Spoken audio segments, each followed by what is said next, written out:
Hello guys, કેમ છો? મજામાં? તો આજે સાંજે વ્લોગ ચાલુ કરું છું કેમ કે આજે છે ને અમાર સરોજ છે ને ઉત્તરાયણના માટેની એક રેસીપી બનાવશે. શું બનાવશે સરોજ? ગાજરનો હલવો. તો ગાઈસ જો આ છે ગાજરના હલવાની રેસીપી બતાવવાની છે. તો કાલે છે ઉત્તરાયણ અને અમાર સરોજ છે ને તો તૈયારી કરે છે ગાજરના હલવાની. તો સરોજ શું બોલ, હવે રેસીપીમાં કઈ રીતનું છે એમ કહી દે. ગાજર છીણી કાઢ્યા છે અને અંદર થોડું ઘી નાખી અને કુકરમાં મૂકી દઈશું હવે. ઓકે. તો પછી ગાઈસ જો ગાજર એને છીણીને અને ઘી નાખ્યું છે. શેમાં? ગાજરની અંદર જ. તો ગાઈસ જો હું તમને બતાવું. તો ગાઈસ અમારે ગાજરનો હલવો છે ને એવું નહીં કે આ કંઈક પણ આમ સિઝન હોય એટલે એક બે વાર તો બનાવી દઈએ નહીં સરસ?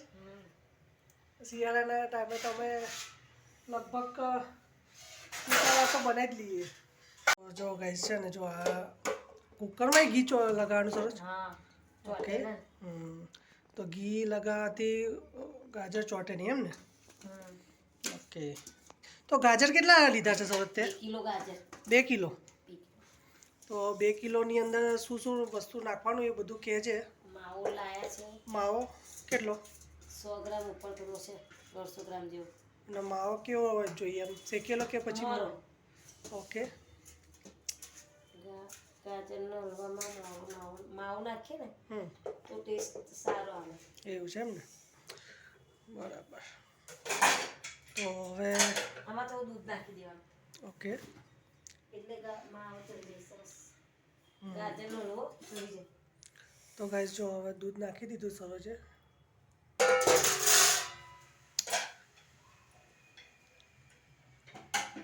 અને કેટલા ટાઈમ સુધી આમ એક સીટી વાગવાની? 2 સીટી વાગી દેવાની. ઓકે. તો ગાઈસ અમાર સરોજ છે ને ગાજરનો હલવો બનાવે તો બાકી તમે જોતા રહી જાવ. હે સરોજ? અમિતને બહુ ભાવે, વિરાજને બહુ ભાવે. ચણા, લીલા ચણા. તો ગાઈસ જો આ છે ને આ પોપટા જ કહેવાય? ખબર નહીં, કોમેન્ટ કરજો કે આને શું કહેવાય. પેલા લીલા દાણા નીકળે એને ચણા. લીલા ચણા. તો અમારે અહીંયા ગાડી છે ને આને પોપટા કહે છે. અને શેકીને ખાવાની બહુ મજા આવે નહીં સર? પણ કાલે મારે થોડું ઊંધિયામાં નાખવા છે એટલે. અચ્છા. તમારે જો સરોજ છે બેસી ગઈ છે ઊંધિયાની તૈયારી કરવા. તો બન્યા રહેજો અમારા બ્લોગમાં. અને બીજું કે ગાજરની હલવાનું બીજી શું પ્રોસેસ છે હું તમને બતાવતો રહીશ. કન્ટિન્યુ રહેજો. તો ગાઈસ જો હવે છે ને અમારા સરોજ હવે અંદર કાજુ, બદામ અને ઇલાયચી એ બધી વસ્તુઓ નાખવાની છે.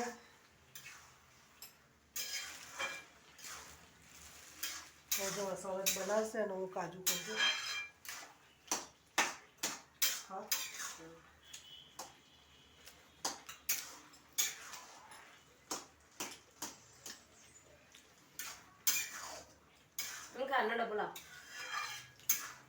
જો અમને છે ને અહીંયા રસોડામાં હોઈએ ને એટલે ગાઈસ છે ને આવું હેરાન કરે.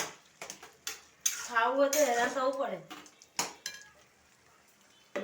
ખાંડ આપો, પછી પાણી આપો, આ લાવો પેલું લાવો, આ લાવો પેલું લાવો. ગાઈસ પછી અંદર ખાંડ નાખી દેવાની આ રીતે.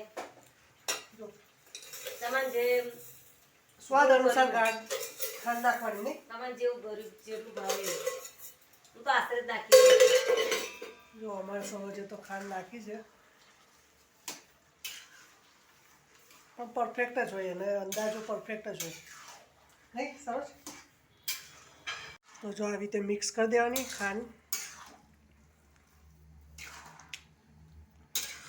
જો મસ્ત દેખાય છે. गाजर का हलवा हलवा हलवा यहाँ भी होगा वहाँ भी होगा अब तो सारे जहाँ भी होगा गाजर का हलवा हलवा हलवा. તો હવે શું કરવાનું? હવે જો આવી રીતે બદામના ટુકડા કરી નાખશે સરોજ. 1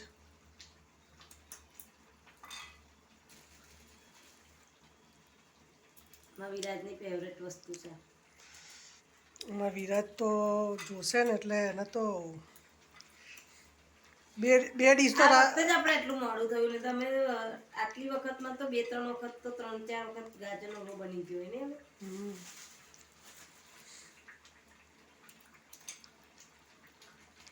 તો જો પાણી કેવું એ થાય છે. આ ગાઈસ બધું જ આ પાણી મેળવી દેવું જોઈએ, અંદર ચાસણી મિક્સ થઈ જવી જોઈએ. તો ગાઈસ જો સરોજે કાજુ બદામ ને માવો પણ નાખી દીધો છે.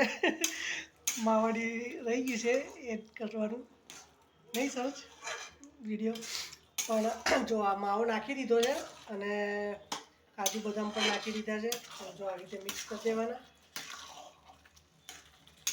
તો આ રીતનો ગાજરનો હલવો તૈયાર થાય. પછી આને કેટલા ટાઈમ સુધી ઠંડો આવે?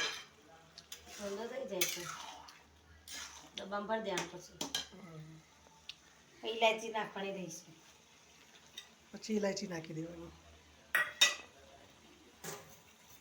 તો ગાઈસ જો ફાઇનલી ગાજરનો હલવો બનીને રેડી થઈ ગયો છે. તો ડબ્બો ઉતારવાનો મેં. તો ગાઈસ જો છોકરાઓ માટે હવે પતંગ દોરી લઈ લીધી છે. વિરાજ ક્યાં મૂકી દોરી પતંગ? એ નીચે અને તો અત્યારે અમે જમવા બેઠા છીએ હોટલમાં. છોકરાઓ માટે મંચુરિયન મંગાવ્યું છે અને અમારા માટે ઢોસા. સખત ઠંડી લાગે છે. પવન છે. પવન તો છે ને. પણ તો ઠંડી લાગે. બંને ગલોડિયાઓ બેસી ગયા છે. જો પેલો તો જો લાલો એટલી ઠંડી લાગે છે તો એ મમ્મીનો દુપટ્ટો અને ઓઢી